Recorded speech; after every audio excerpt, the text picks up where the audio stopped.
ഈ channel subscribe ചെയ്ത് bell button click ചെയ്യൂ. മലയാള സിനിമയിലെ ചൂടൻ വാർത്തകൾ നിങ്ങൾക്ക് നോട്ടിഫിക്കേഷനായി ലഭിക്കും.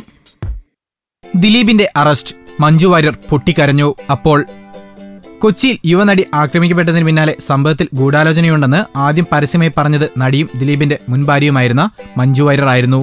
താരസംഘടനയായ അമ്മയുടെ നേതൃത്വത്തിൽ നടി ആക്രമിക്കപ്പെട്ടതിന് പിന്നാലെ നടത്തിയ പ്രതിഷേധ കൂട്ടായ്മയിലാണ് ഗൂഢാലോചനയുണ്ടെന്ന് മഞ്ജുവിന്റെ പരാമർശം ഉണ്ടാകുന്നത്. താരസംഘടനയായ അമ്മയുടെ നേതൃത്വത്തിൽ 2017 ഫെബ്രുവരി 19 കൊച്ചിയിലെ ദർബാർ ഹാളിലെ ഗ്രൗണ്ടിൽ പ്രതിഷേധ കൂട്ടായ്മ ചേർന്നത്. വേദിയിൽ അപ്പോൾ നടന്മാരായ മമ്മൂട്ടി, മോഹൻലാൽ, ഇന്നസെന്റ്, ദിലീപ് എന്നിങ്ങനെ എല്ലാവരും ഉണ്ടായിരുന്നു. തുടർന്നും തന്റെ പരാമർശത്തിൽ മഞ്ജു വാര്യർ ഉറച്ചുനിന്നു. മുഖ്യപ്രതി പൾസർ സുനിയുടെ അറസ്റ്റും ഇപ്പോഴുണ്ടായ വിവാദങ്ങളെ തുടർന്നുള്ള അന്വേഷണവുമാണ് ഒടുവിൽ ഗൂഢാലോചനയിലെ വഴി തുറക്കുന്നതും ദിലീപിന്റെ അറസ്റ്റിൽ കലാശിക്കുന്നതും. അറസ്റ്റ് വാർത്തയറിഞ്ഞ് മഞ്ജു വാര്യർ ആമിയുടെ സെറ്റിൽ വെച്ച് പൊട്ടിക്കരഞ്ഞു എന്ന വാർത്തയാണ് എത്തുന്നത്. കമൽ സംവിധാനം ചെയ്യുന്ന ആമിയുടെ ഷൂട്ടിംഗുമായി മഞ്ജു വാര്യർ പാലക്കാട്ടാണുള്ളത്. കൂടുതൽ ഗോസിപ്പുകൾക്കായി ഈ ചാനൽ സബ്സ്ക്രൈബ് ചെയ്യൂ. ഗോസിപ്പ് ബസാർ.